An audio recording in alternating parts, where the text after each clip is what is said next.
Andrew Doyle, welcome to TRIGGERnometry. Hello.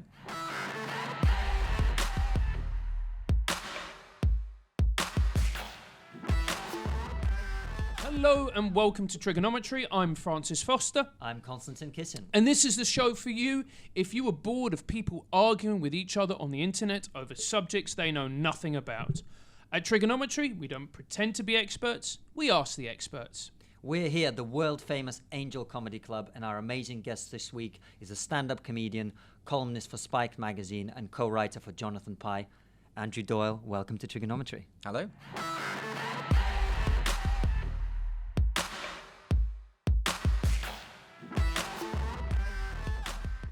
So Andrew, tell us a little bit about how you came to be sitting on that chair. Because you asked me to. It's that simple, really. Well, and what has been your sucker, journey? I'll just do anything that you ask me to do. Well, you've had a great career already. How have you come to the point that you're at? You were a comedian first? I started out writing plays and sketches and this kind of thing. And I was also a teacher at the time. And then one night we did a sketch show. It was an hour long with a couple of friends, and we had a sort of 10-minute deficit. So I said, I'll try a bit of stand-up, and I did it. I mean, it wasn't very good, to be honest, but I enjoyed it, and then I sort of went into it that way. And then that became my sort of main source of income, so I went part-time as a teacher, and then left teaching, and then this is what I do now, basically. And how did you get to writing for Spiked and then working with Jonathan Pie? Oh, so those are two very different areas of my life, but the Spiked thing came about because I'd met a couple of the people who were involved with Spiked, and the deputy editor, Tom Slater, got me to write one or two things because I agree very much with their stance on free speech. So I wrote a couple of things, and I became very conscious, and I was aware of how unpopular Spiked is amongst the comedy circuit. And there's a kind of stigma attached to the publication, based typically on a lack of knowledge about what the publication is, to be fair. So I was a bit hesitant, a bit cowardly about it, actually, and I thought, well, I'm not going to make this a regular thing. And then a couple of years ago, about 2.5, 3 years ago, I got to the point in my life where I thought, I'm going to stop just being mealy-mouthed about what I think. I'm going to start saying what I actually think, because I think honesty is really important. It's quite self-destructive not to be honest. And also it's about respecting other people enough to be honest to them and know that they're not going to shun you for that. So I just started writing what I thought for Spiked on a regular basis, so I became a columnist for them. And it's been really great, I think. But some people don't share that view. For the benefit of our viewers and listeners who may not have encountered Spiked magazine, could you describe it a little bit, what it is for them? Yeah, it's a radical humanist magazine. It has its origins in Marxism. I suppose it's on the left, but it's libertarian, which some people see as a contradiction, but actually it is compatible. It's very much a lot of the authors disagree with each other on various points, but it has some broad editorial lines, as all publications do. I'd say it's very consistently anti-Trump, anti-New Labour, anti-conservative. It's very anti-racism, pro-human rights. It believes in unlimited immigration, no borders whatsoever. These are the sort of central premises. It also has an editorial line where it has a certain skepticism about climate change, which I don't share. But on the whole, it's also predominantly a free speech magazine. So, and that to me is one of the most important things, and the most important topics that we're facing at the moment. So I agree with more than I disagree, and that's why I write for it. Fantastic. And you said that this free speech is a very important topic at the moment. Why do you think it's become more important now as opposed to 5 years ago, just to pick an arbitrary? I'd say something has happened over the past 5-10 years. And we have this kind of creeping authoritarianism that's occurring in our country and in the West generally. And I think it's come out of a kind of misunderstanding and misapplication of political correctness. But political correctness was from my era. It's from the sort of 90s, this idea that we should have a kind of shared discourse, a shared understanding of the way in which it is polite to interact with other people in the public space, in the workplace, all of this kind of thing, which I'm very much on board with. And I think that's just a good idea, not to criminalise the way that people speak, but to sort of have sort of shared understanding and as a society encourage and disencourage certain things. I don't have a problem. I think that's a really good thing. I think that's sort of morphed into something new. What's happening now I wouldn't call political correctness. I don't think that's what this is. I think it's something else, and I haven't really decided what it should be called. I'm not in a position to make that judgment, but it's not really political correctness. It's a new kind of identity politics, which is very much focused on intersectional grievances and the idea of victimhood as currency. And I think it's very, very damaging and extremely divisive. And I think it's something that needs to be resisted. It's also a means by which censorship can be called for from a position of virtue.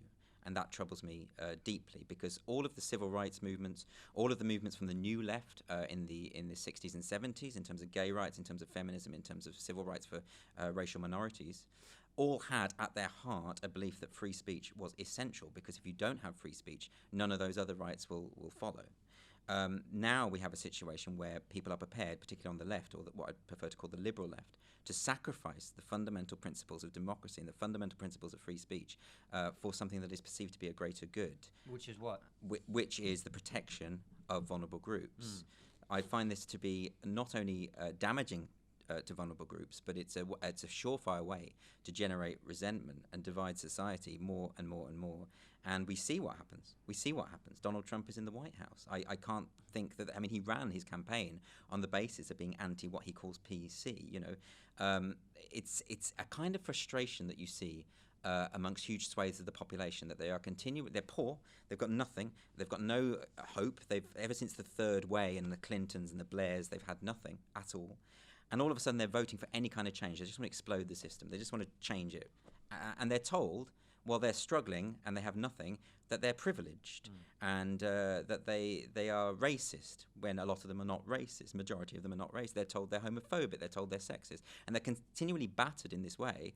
And it generates an awful lot of resentment, and then it backfires. So what I say to the proponents on the liberal left who push this kind of agenda is, this is self-defeating. You are destroying yourselves. I'm coming from the left, so I'm saying we need to do better than this, because if we don't, then the problem is going to perpetuate. But you see, somebody would then go, well, actually, what you're saying this, and you're in a very comfortable career. You are a man of privilege. You're a white man. Of course, you would say these things because you've never been oppressed.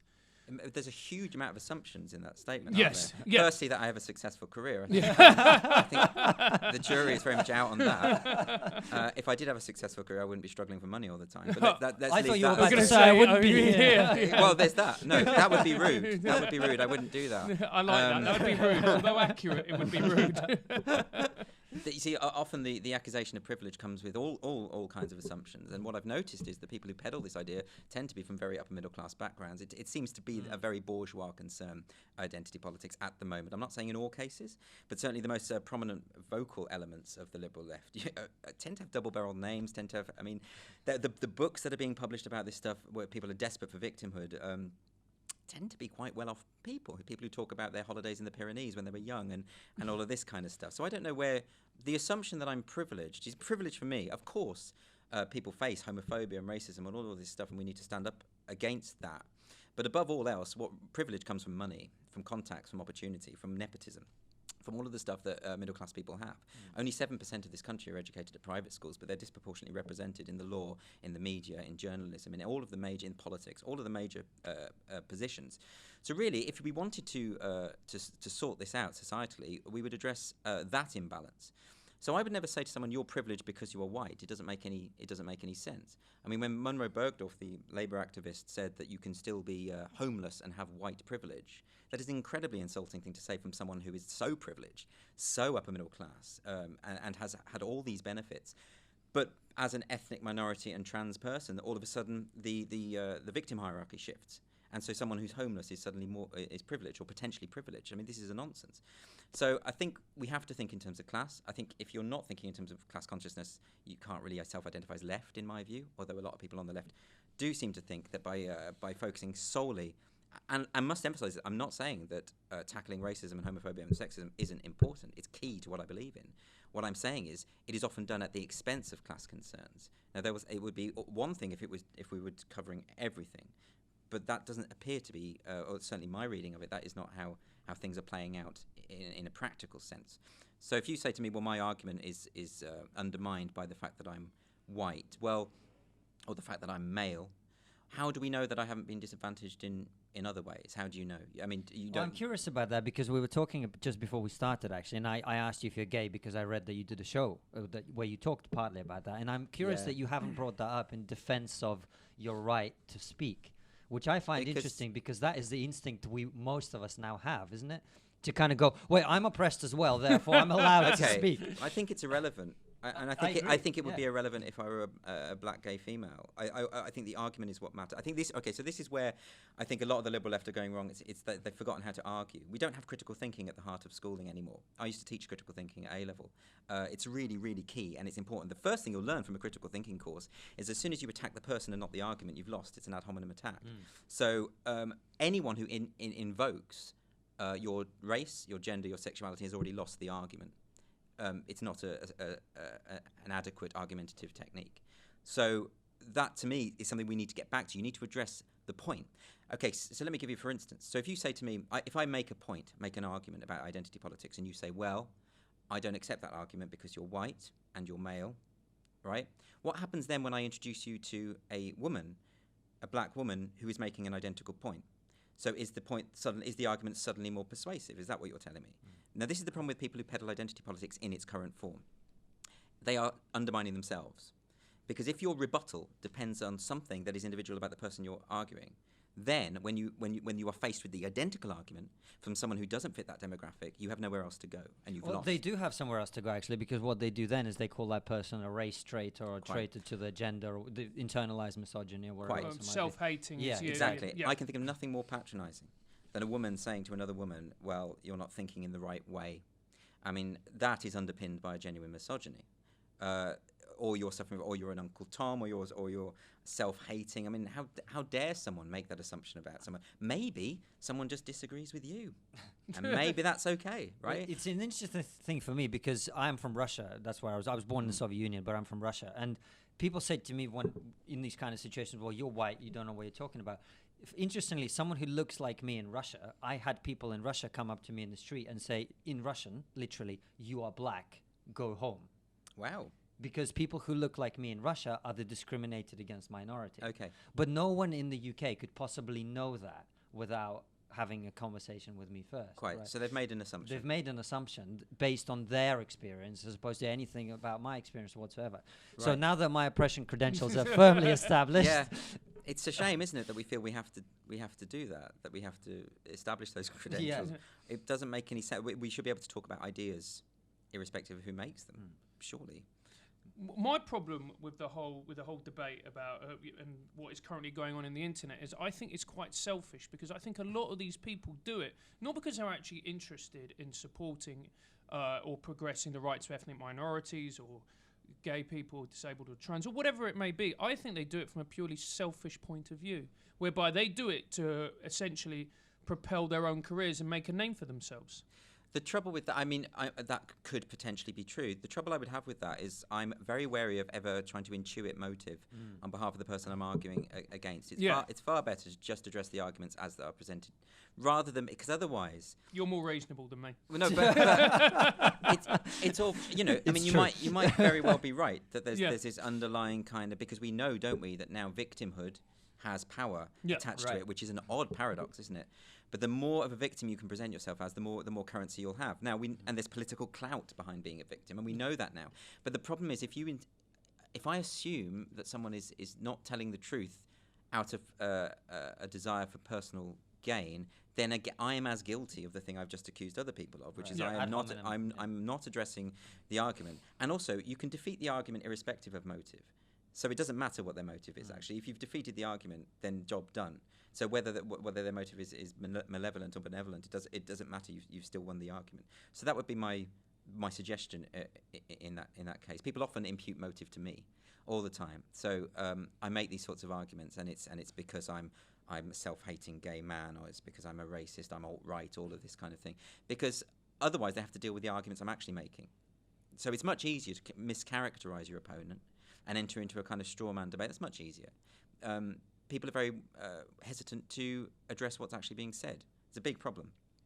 Do you think that actually social media has just exacerbated the situation? Because now people on social media, because they've got literally a computer screen in front of them and between their opponent, they suddenly feel emboldened to say whatever it is that they want and to make horrible claims and say horrible things to people that they would never dream of saying it face to face. Yeah, it's terrible, isn't it? It's the anonymity of the online experience. Of course, you have this kind of... Yeah, I mean, I've had it recently I was being, I suppose you call it trolling. I was being trolled by a group of anarcho-communists, and Narco-communist. yeah. What's a narco-communist? Because my mum's South American. Narco for me is cocaine. No, anarcho. Oh, anarcho. Yeah, All right. so they're cocaine dealing communists. it sounds like a contradiction in terms, doesn't it? Yeah. Because if you're an anarchist, you don't believe in the state at all. If you're a communist, you believe that the state should run everything. Yeah. But actually, it's a kind of they don't believe in the state at all. They want to abolish the state entirely. They don't believe in wage labour, the idea of employment, or that kind of thing. And well, we're all comedians. We don't believe in employment either. No, there we go. So I'd say, sorry, they. And they're very much, when you get involved with debates with people like this, they are incapable of argument. Their entire belief system seems to be based on faith. It's not to do with they can't rationalise. But when you're being sort of trolled on the internet, even if it's only a handful, like 5 or 6 people, it feels like the whole world is against you. I've got used to it now, because particularly through a couple of the Jonathan Pye videos, I've had a lot of that kind of thing. I've got used to it, and I don't take it too seriously now, and I just ignore it. But like you say, social media has exacerbated the problem hugely, and I think it's because these minority voices that aren't really very rational, that haven't read very much, don't really know very much, are suddenly amplified, and they have this kind of power, and that leads to a kind of polarization of politics, and we can see it, can't we? We can see it's manifested itself in terms of national politics as well, hasn't it? In terms of the rise of parties that are further to the right than ever before. We've seen all over Europe, in France, in Italy, here to a degree. We've seen and the rise of maybe the more kind of leftist Corbynite style of politics as well.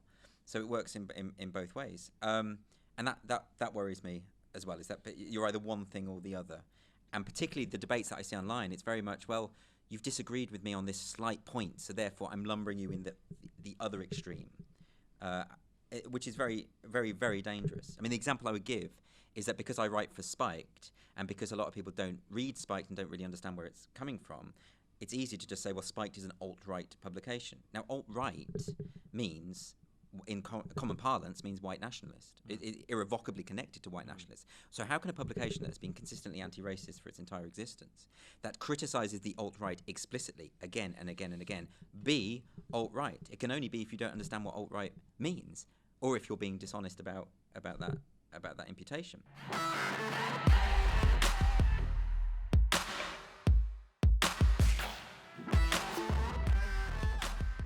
Coming back to freedom of speech, Yeah. We kind of got into a little bit of why it's so important, and you touched on the fact that freedom of speech is essentially a guarantee of all our other rights and opportunities.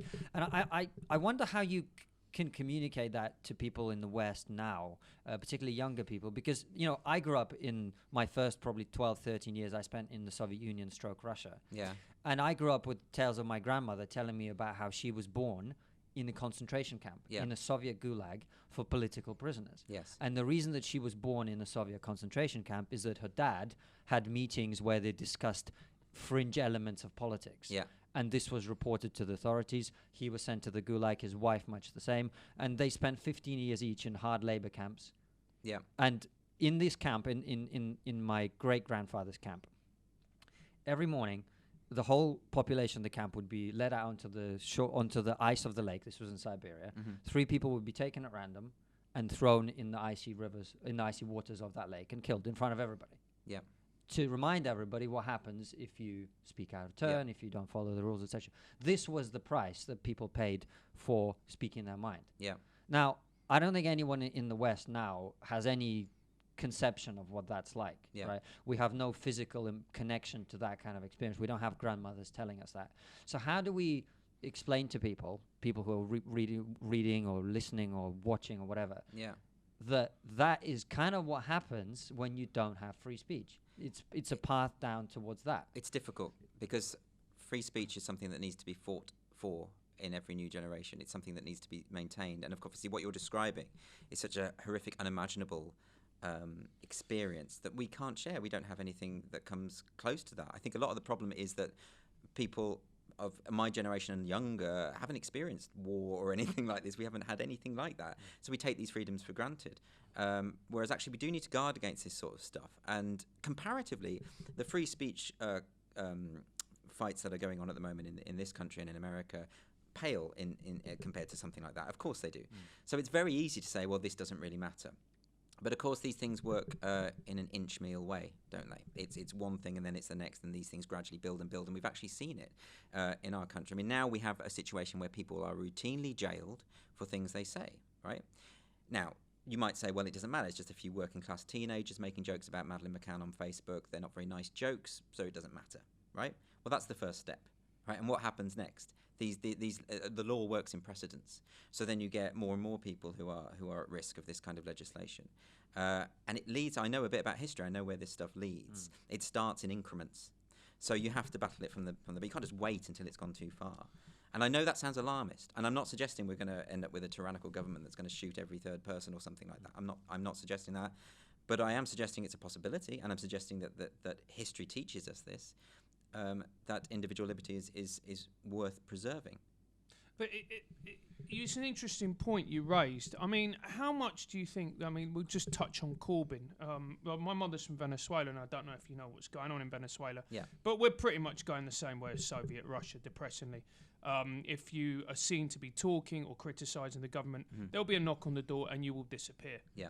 That's literally where it is at the moment. And men in ski masks, we're less classy, to come and take you away. I find it very, very worrying that Corbyn supports the Venezuelan government and does not offer a direct criticism of them. Yeah. Do you find that worrying? Because I say it to people on the far left and I get slammed down as being alt-right. Yeah, but again, that feeds back into what I was talking about. That if you don't fully agree, then you must be part of the other faction, and not only that, the most extreme version of the other faction. I have reservations as well about some of Corbyn's sympathies. I did vote for Corbyn, as it happens, but I think all three of us did actually. Oh, at the did last we? election, yeah. Right. Yeah, I did. What, for Labour anyway? Yeah. Yeah. So I do have reservations. There's no doubt that what's happening in Venezuela is going to cede. You know, and sometimes you have to be able to say, I agree broadly with many of his points, but actually he's getting this wrong. And there's various things that he is getting wrong, I think, and we have to be able to talk about that. But I think we're in a situation where it is that either you are on Corbyn's side or you're not. And that's not how politics works, because people are complex individuals with many, many different views, and you have to be able to debate each perspective, don't you?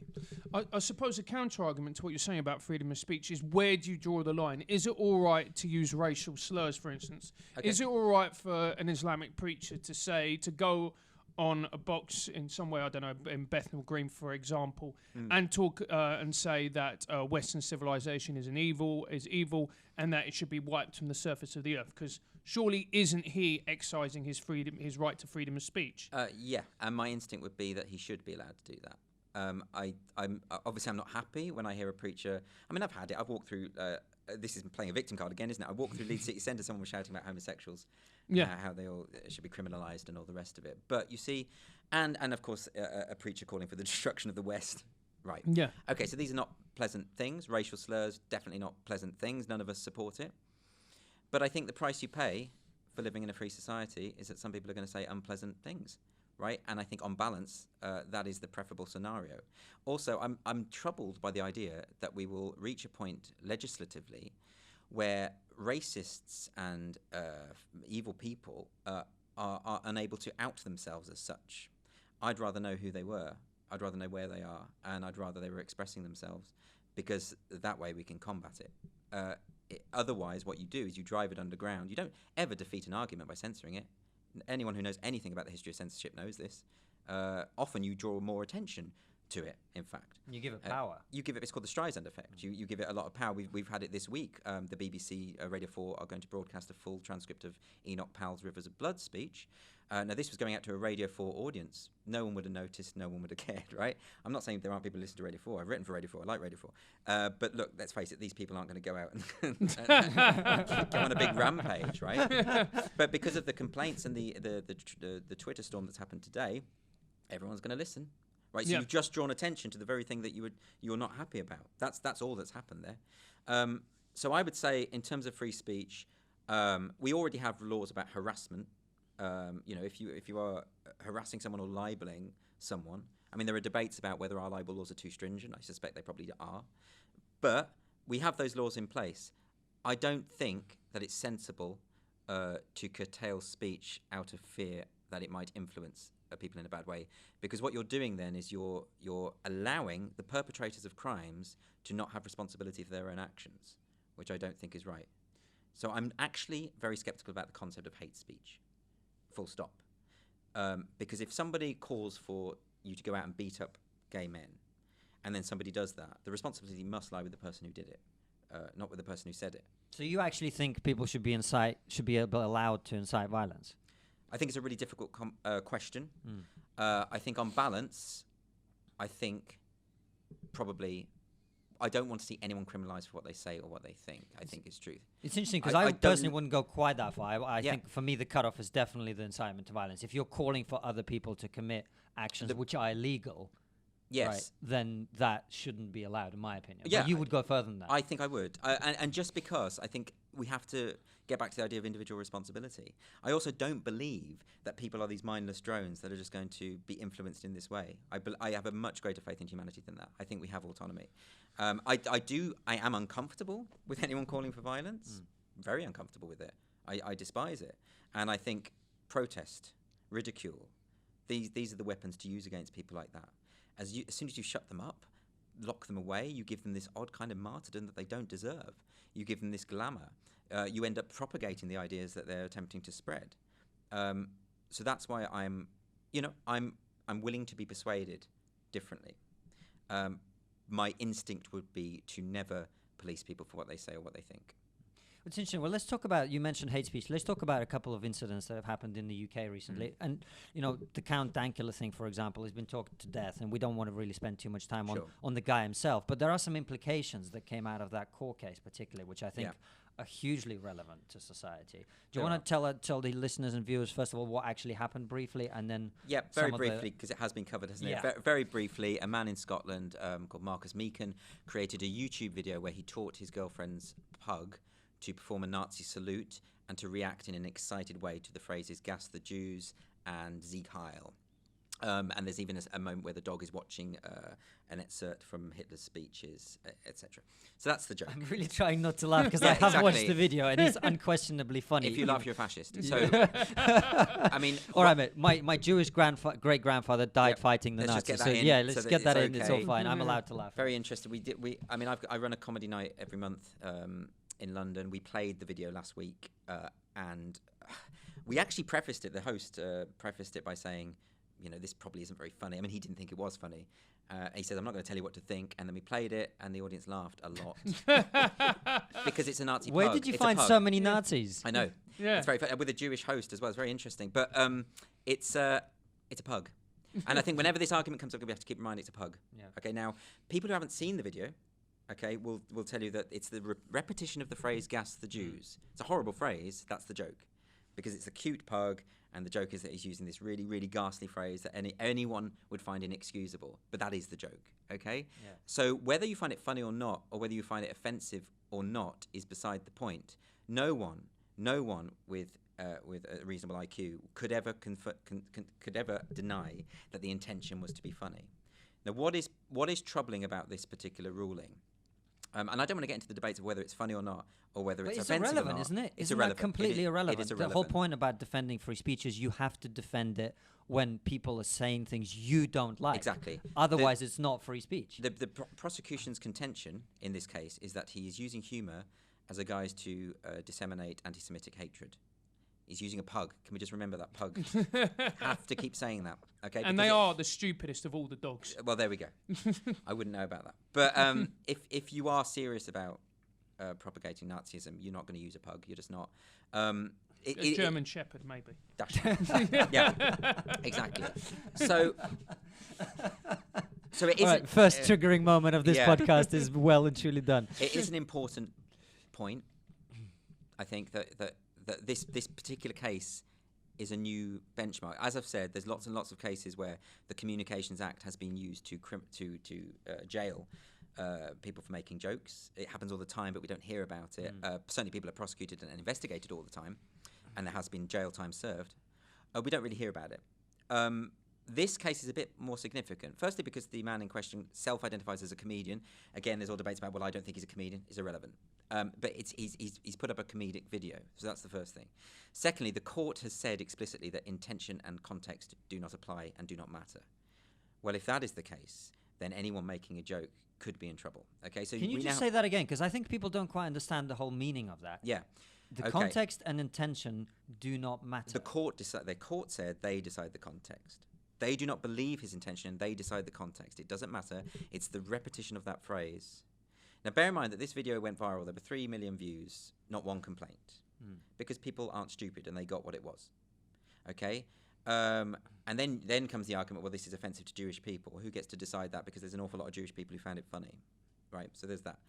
Not one complaint. The police took it upon themselves to investigate this. And what they did is they actively sought people out who might be offended. So they approached the Scottish Council of Jewish Communities and said, what do you think of this? Right?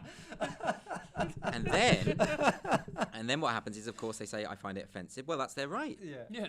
I find things offensive, you know? That's their right to find that offensive and to be upset by it.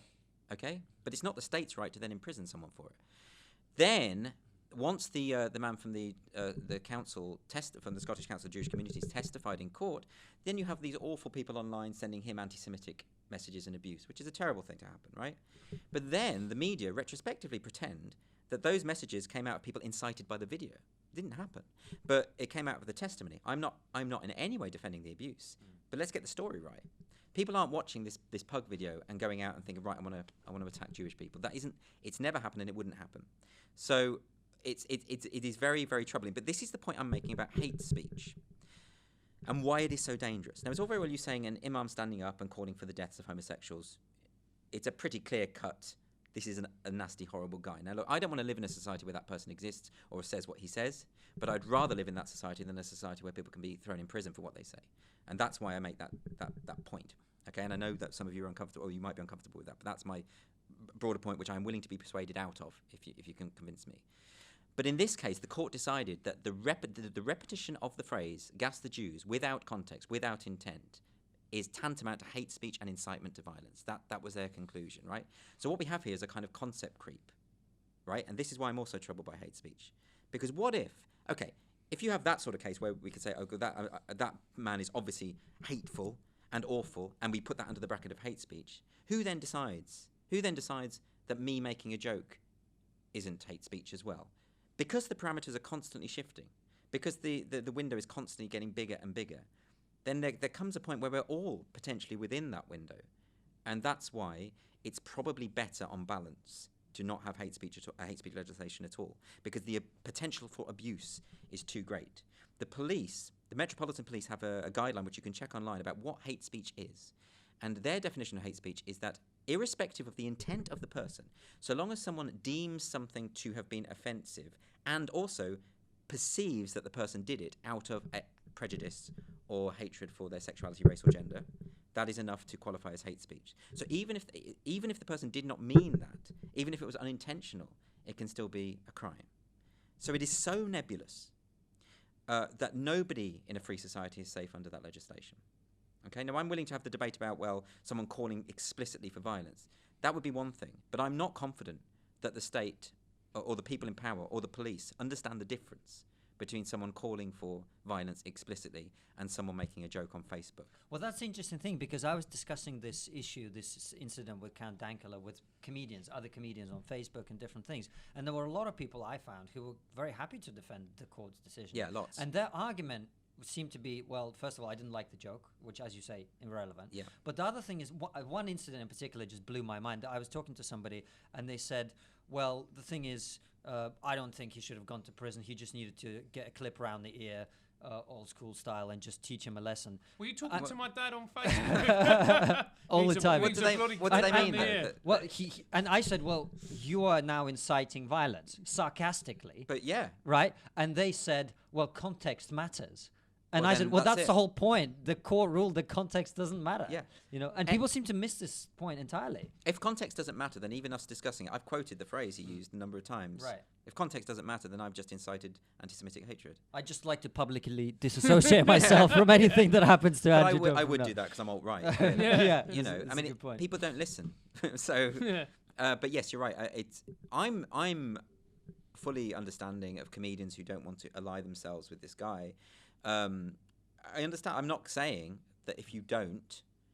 I understand in the Jonathan Pye video we wrote about this, we have a line where it's like, where are the comedians, right? But that's a character delivering that line. Yeah. I'm not saying comedians have an obligation to stand up for anyone or anything, right? That's an individual matter. But when somebody sides with the court, actively sides with state authoritarianism, I have a problem with that. And I'm going to argue against that. I think that's really dangerous. And it's self-defeating. And I can't believe people can't see it.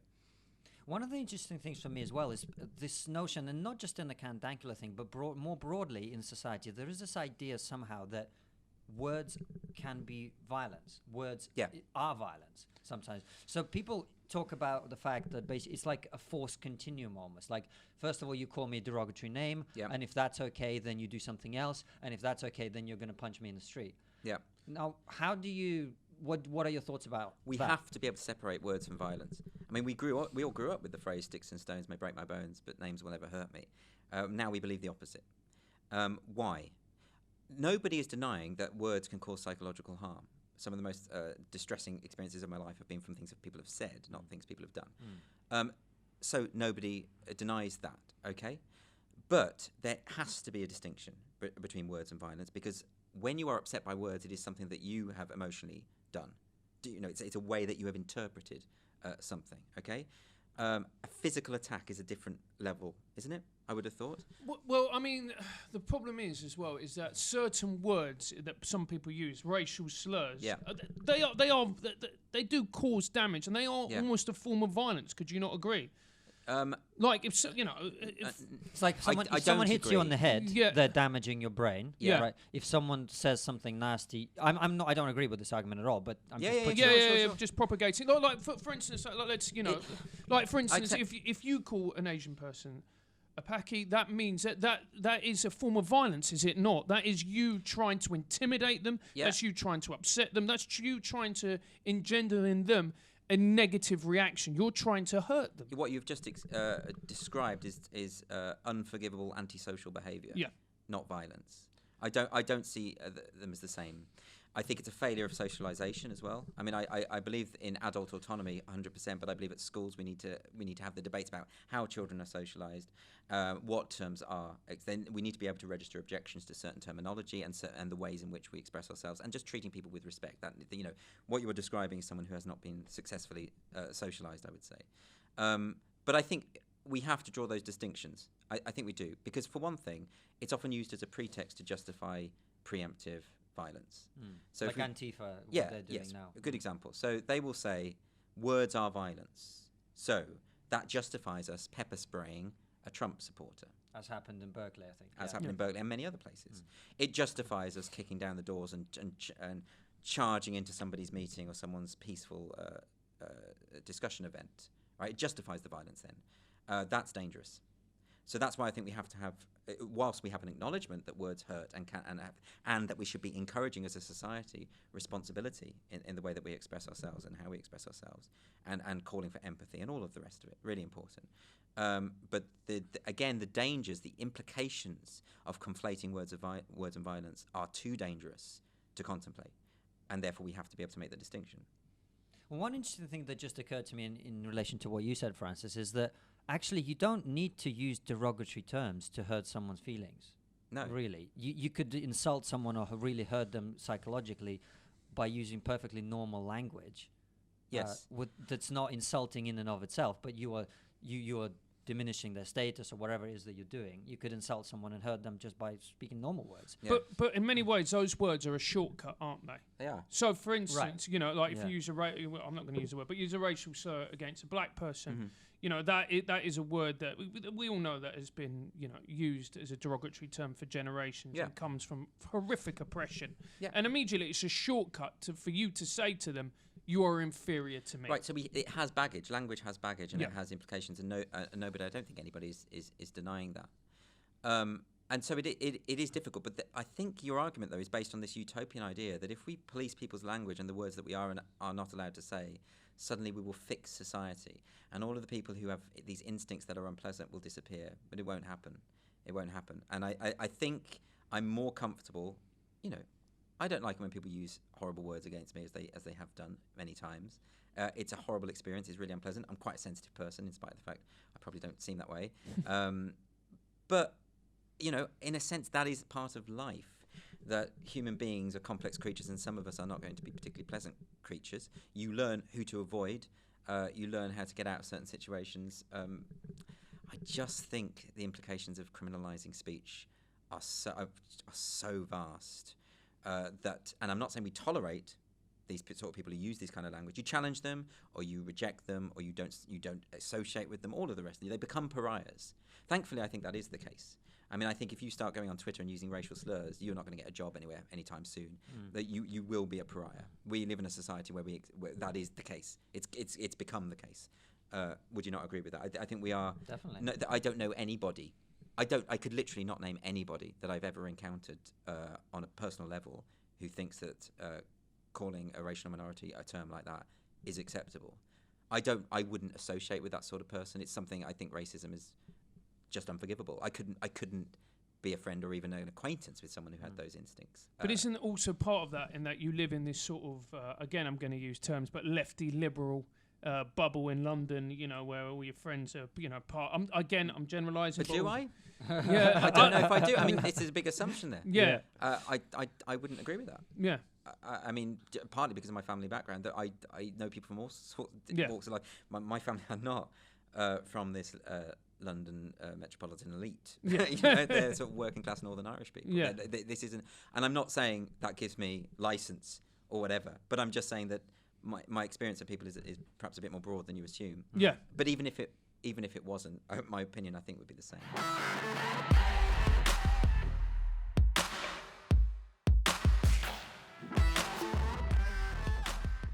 So we've been talking about a lot recently. You've recently released a video, Jonathan Pye has, where you're talking about the gender pay gap, and it called widespread outrage, I think is the right word to use. Well, it depends on who you look at. I mean, it followed off the back of the video we did about the Nazi pug, which I think probably caused more outrage. It was unfortunate because we'd written the video a few weeks before that. It just so happened that the pug thing happened, and then we had to release this at this time because it was ready to go, and it looked like we were being deliberately provocative doing 2 consecutive pieces like that. But because that was the narrative, actually, it has been, isn't it? Like, you've gone all right. Like, Jonathan Pye has gone all right. Sure. Yeah. But he's actually been criticizing the left for ages. I mean, hasn't he? You both. I mean, you have, the two of you. Yeah, together. absolutely. I mean, if you're familiar with the back catalogue, Jonathan Pye is a lefty who bashes the Tories more than anyone else. The Tories and Trump more than anyone else. So I mean, if you're going to pick out these few videos where he does attack the left for where the left is going wrong because he cares about where the left is going wrong. So that makes sense to me. But the trouble is, I suppose, that the videos that cause contention are the ones that people remember or know about, and maybe they don't watch all of the other ones, so they don't get that perspective, perhaps. I don't know. So on the gender pay gap, you made a video where Jonathan Pye interviews what he thinks is a feminist academic who's releasing a book. And he's asking her, expecting her to provide the usual narrative about the gender pay gap. Right, exactly. And what he encounters and very quickly gets frustrated by is that she's more of a second-wave feminist than a third-wave feminist. In other words, she's not into the whole victimhood thing that's now so popular, which is what you've been talking about. Right, so it's a satire on the media as well. The media have an expectation of a certain narrative that they have to produce. And then when they're confronted with something they're not familiar with, they don't know what to do. So it's a satirical piece. Yeah. And what was the response to that? Okay, so well, deep breath. Some people weren't. I'm loving the body language. Yeah, I know. Some people weren't. I sort of stayed out of this one quite a bit when people started attacking us on Twitter.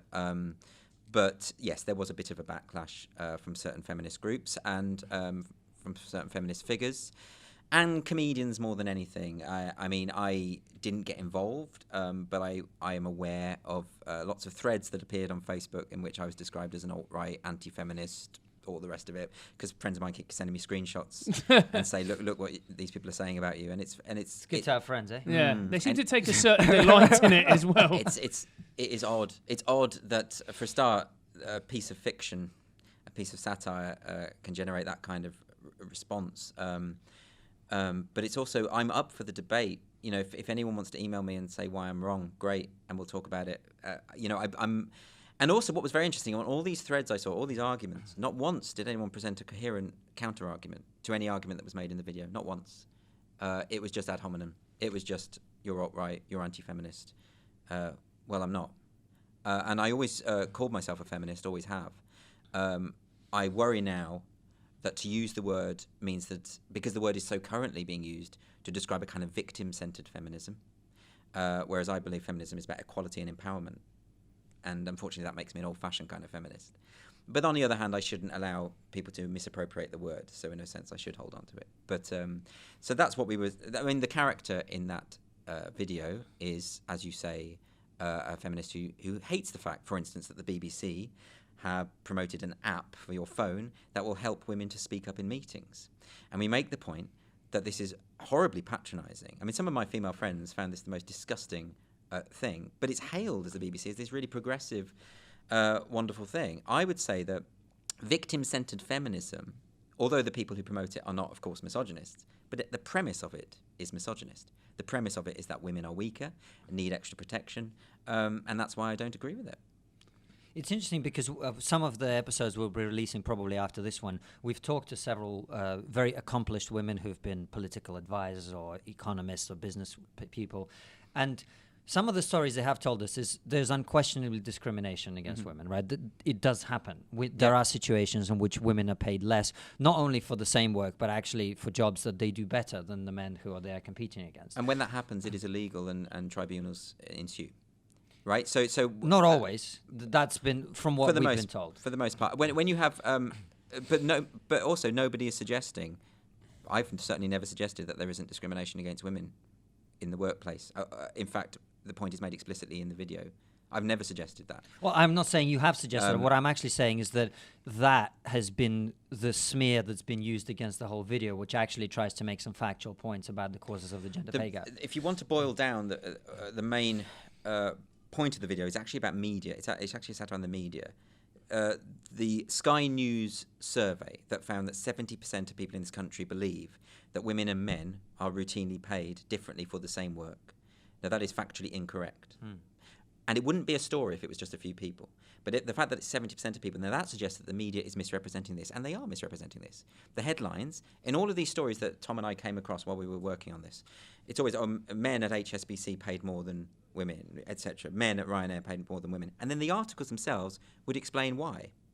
Would explain the fact that there are more men in higher paying, but there are more male pilots and there are more female stewards, for instance, in the case of Ryanair.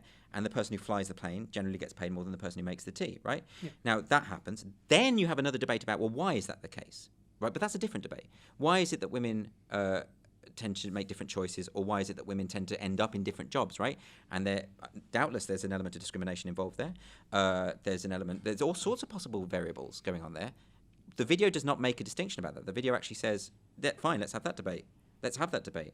That wasn't what we were talking about. We were talking about the fundamental misunderstanding about the media's deliberate conflation of equal pay and a gender pay gap. That's what we were saying, which is factually true. No one's been able to refute it yet. People keep sending me articles which just back up my point, and they think that they're refuting it, but they're backing up my point. So I don't think I think it's a misunderstanding of what the video is saying.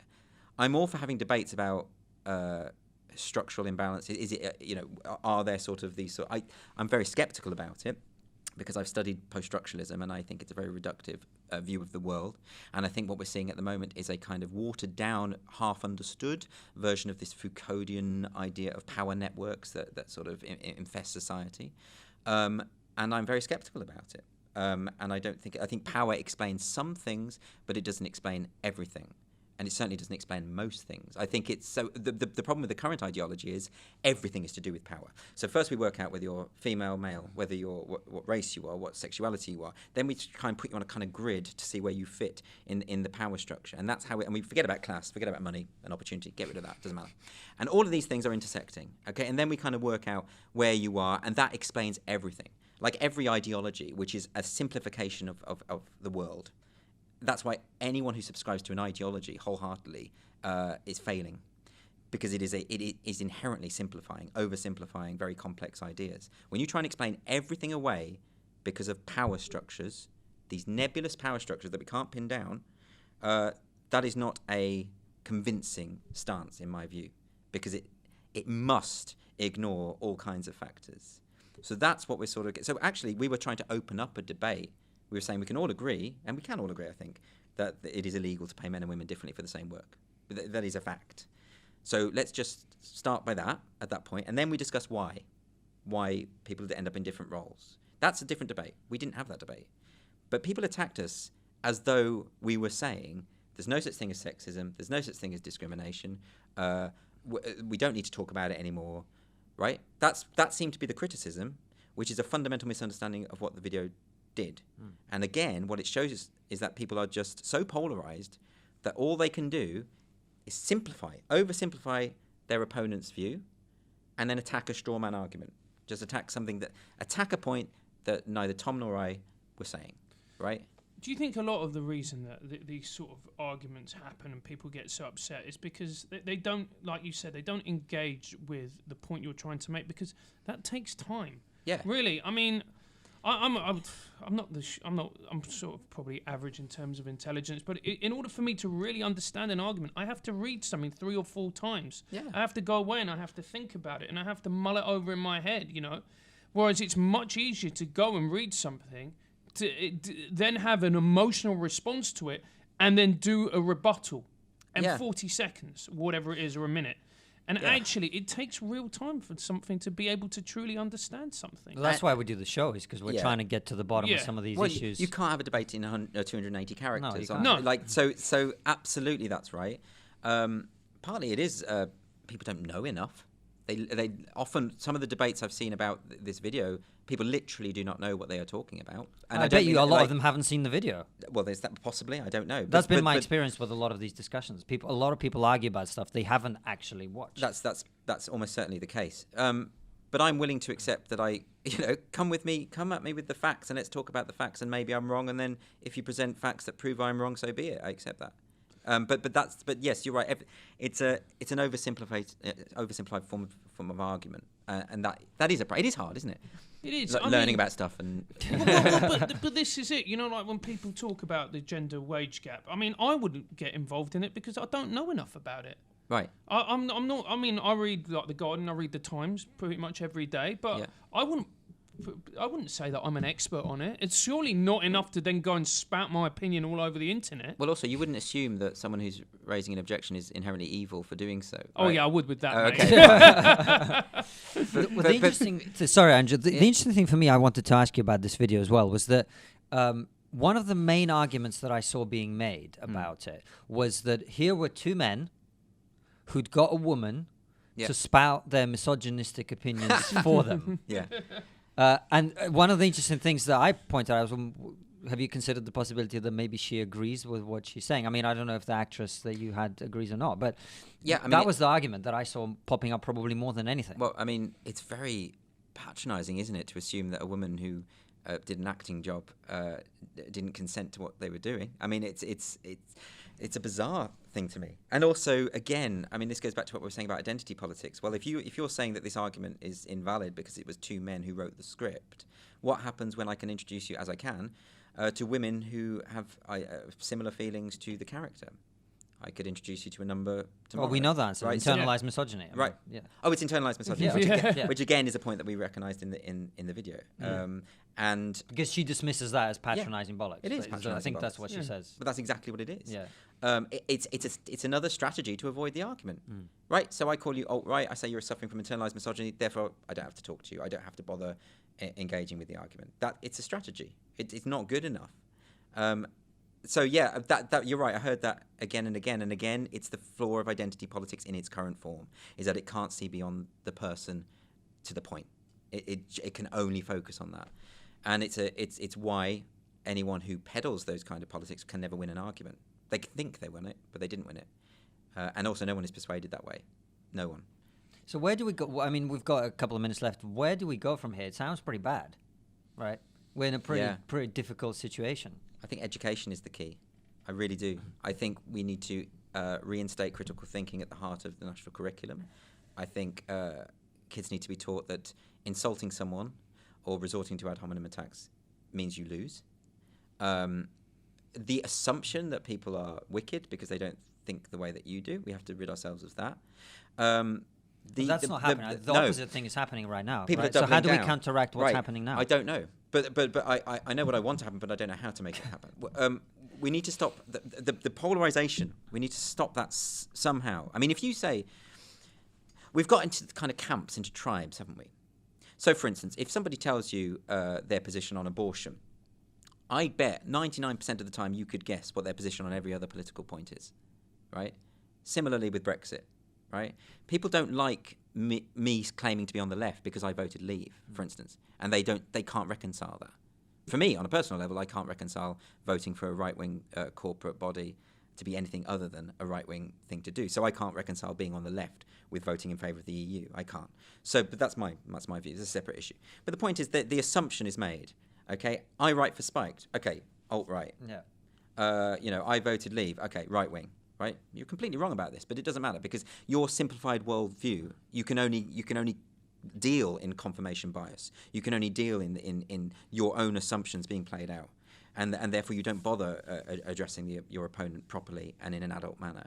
That is a problem. But I think if I were to suggest a solution, which I don't know, I think after Trump, for instance, after Trump happened, I was convinced, and it's part of the reason we wrote the video. I was convinced that the left would try and get its house in order. But actually what's happened is everyone's just doubling down on all the same stuff and making it worse and worse and worse and pushing this form of identity politics, which is pernicious and divisive. And we need to somehow find a way. I think it comes from criticism within its own ranks. It has to be people on the left that address this stuff. For instance, just to make this point, because I think it's an important one, the question of free speech should be at the heart of anything left or right. It transcends left and right.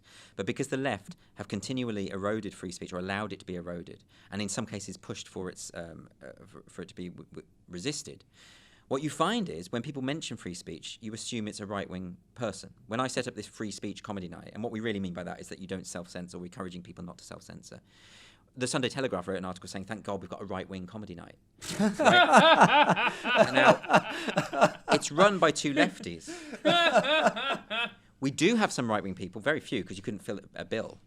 We have had a few right-wing people, which we want. We want people from all backgrounds. That's the point. Absolutely. Yeah. But actually, so far, it has been mostly people on the left, in truth. But that assumption tells us a lot. Yeah. That the connection of free speech, because what happened is the left created a vacuum around this issue. They stopped defending the principle, and then the right swooped in. And now you've got people like Tommy Robinson, Katie Hopkins. God, you've got these people defending, and they're right on the principle. This is the problem. The reason why so many people and comedians don't want to defend Count Dankula is because he's associated with Tommy Robinson. The reason that association exists is because subsequent to the trial, remember that it doesn't predate the trial, Tommy Robinson came in to defend him. Right? So now we can't defend him because the mantle's been seized by the right. What's going on there? No, we have to be able to say, actually, this principle is bigger than Robinson. It's bigger than anyone. It's bigger than left and right. And I'm so frustrated. I'm more frustrated with the failings of the left than I am of the right because I'm from the left. I know what the failings of the right are. And people often criticize me, so why aren't you slagging off the right all the time? Because it's a given to me. Like, I know where they're going wrong. And I think if we are going to get out of this quagmire, it has to be the left that put its own house in order. And the first step on that is ridding ourselves of this form of identity politics. Because we're dividing everyone up and we're creating a lot of resentment, and we are not convincing anyone. You know, if you just block everyone on Twitter who has a different opinion than you, well, are you really serious about your convictions then? Because you're obviously not prepared to attempt to persuade anyone. And I think that's a perfect way to end it, actually. Absolutely. Fantastic stuff. So before you go, thank you very much, Andrew. I think it was absolutely brilliant. Is there anything that you would like to plug, whether it's your Twitter handle, whether it's Spike, whatever it is? Oh, well, I don't know. I'm on Twitter, AndrewDoyle_com, so if you want to send abuse or any kind of accusations of Nazi sympathies, that's where you go for that. Yeah. I've had a lot of that recently. It's a lot of fun. And what's your comedy night called, and where is it? It's called Comedy Unleashed, and it's every month at the Backyard Comedy Club in Bethnal Green, and it's the second Tuesday of every month. And we've got some great lineups. We've got Bobby Mayer is doing the next one. We've got Shazia Mirza, Jonathan Pye is going to come and do one, and Jeff Norcott. Some very, very fantastic acts.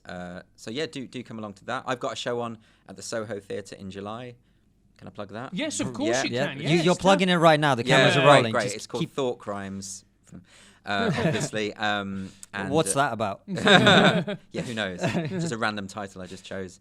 No, it's about it's the show I did in Edinburgh last year, and it's a lot of it is rooted in the idea of all the friends I lost over Brexit because of people's just unwillingness to debate or and just to make assumptions. So it sounds very worthy, and actually because this has been such a non-comedic discussion. I would like to emphasise that when I write comedy, it's quite funny. When I talk off stage, it's not. I would say as well, it did get excellent reviews. So go along and see it. Yeah, thank you very much for coming along. I'm Konstantin Kisin. You can find me on Twitter at Konstantin Kisin. I'm Francis Foster. You can find me on Twitter at Failing Human. Send me abuse as well. Mostly people just do it about my face or my general comedy. But so yeah. Subscribe to our YouTube channel, follow us on iTunes, and do whatever it is to yes, stay with us. Yeah, and absolutely. Please give us a rating on iTunes. Download it. Follow us at TriggerPod, whether it's Twitter or Instagram. And thank you very much for tuning in. Have a lovely week.